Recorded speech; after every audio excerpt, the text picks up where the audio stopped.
खुरचन बच्चे। बच्चे दो ही अच्छे। पता नहीं कौन सयाना ये कह गया था और बाकी बच्चों की अच्छाई ख्वामख्वाह मशकूक कर गया था। तो जनाब, इसी मकूले के मुताबिक मैं और आहद दो ही बच्चे और अपनी तरफ से बेहद अच्छे थे।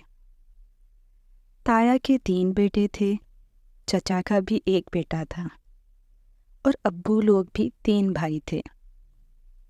तो अक्सर व बेशतर दादी बेटी की कमी पर शदीद अफसरदा होती कि बेटियां दुख सुख की साथी होती हैं। कभी ताई को ईद त्यौहार पर यह दुख सताता कि बच्चियों की तैयारी, चूड़ियाँ, मेहंदी, इन सब से ही ईद की रौनक होती है कि लड़कों की भला क्या तैयारी। और कभी अम्मी बैठे बिठाए हसरत करने लगती कि हमारे घर में एक कमी सी है। तो किस्से मुख्तसर कि जब घर की तमाम ख़वातीन व हज़रात शिद्दत से माबदौलत की कमी को झेल रहे थे, तब ही एक ताज़ा हवा के झोंके की मानंद हमारी शोख व चंचल सी आमद हुई और हमें नन्ह्याल और दधियाल की पहली और बेहद लाडली बच्ची होने का एजाज़ हासिल हुआ। बेजा फरमाइशें, ज़िद्दें सब मानी जाती थीं। कुछ बचपन से ही हम दुबली पतली और कमज़ोर सी सेहत के हामिल थे, तो ये हमदर्दी का वोग भी हमें हासिल था। तो जनाब, सबके लाड प्यार में उछलते कूदते ज़िंदगी बड़ी खुशो खुर्रम रवा दवा थी और मौसूफ रावी बस चैन ही चैन लिख रहे थे। ज़िंदगी के झूले में झूला झूलते हुए हम उम्र अज़ीज़ के 14वें साल में आ गए थे और अभी आए ही थे कि ज़िंदगी की पुरसुकून नदी में एक ज़ोरदार सा इर्ताश पैदा हुआ। ऐसा भौचाल आया कि हम तो लको-दक ही रह गए। अब मुझे मालूम है कि आप सब क्या सोच रहे होंगे। आप लोग यही सोच सकते हैं, भाई आजकल ज़माना ही ऐसा है।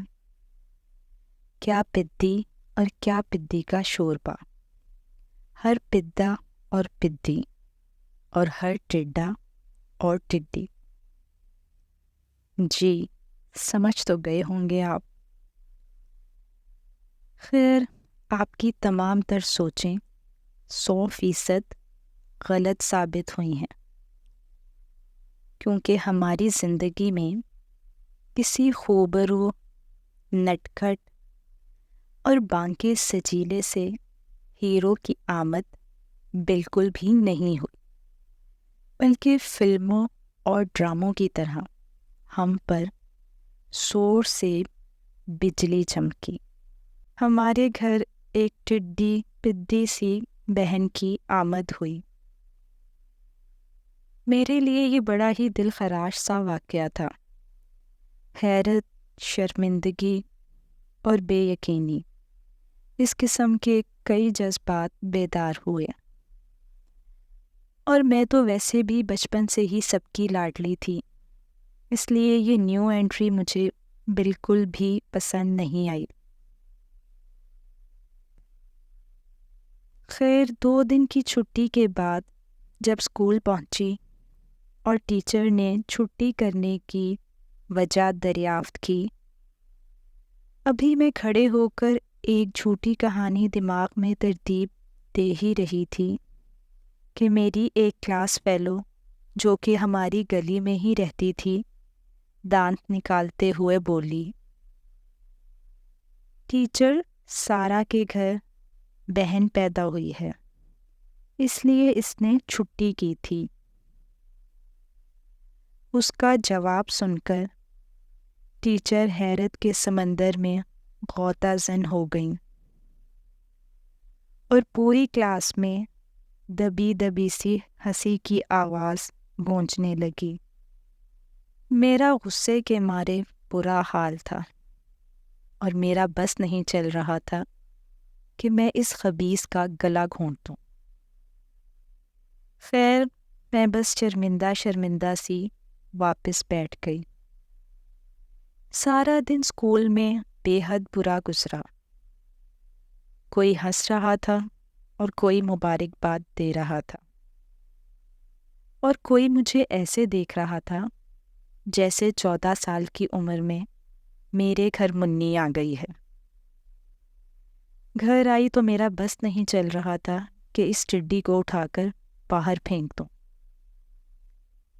اوپر سے دادی اس پر ایسے واری صدقے جا رہی تھیں جیسے گھر میں پہلا بچہ آیا ہو۔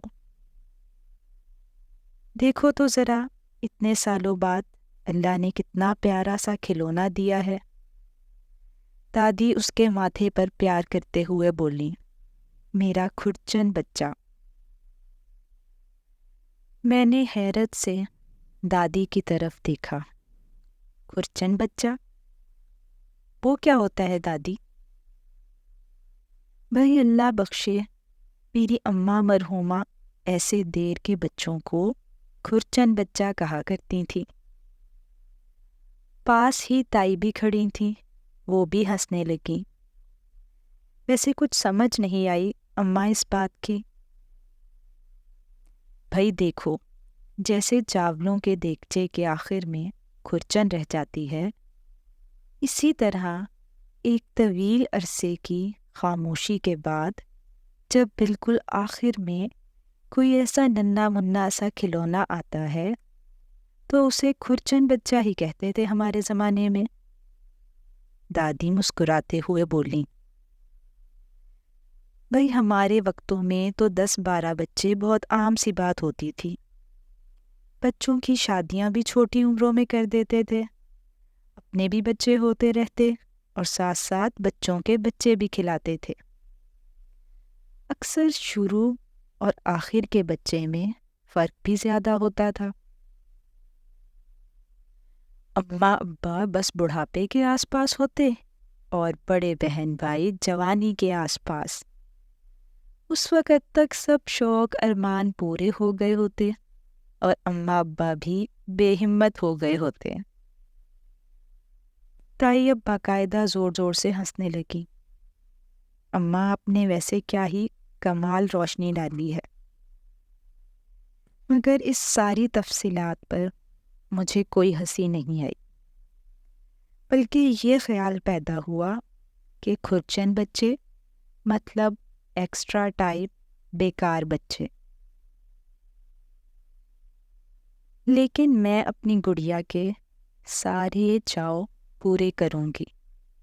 ہمارے گھر میں تو پھر سے رونق آ گئی ہے، دادی نے اس کا ماتھا چومتے ہوئے کہا، اور مجھے محبتوں کا یہ ابال سخت زہر لگ رہا تھا۔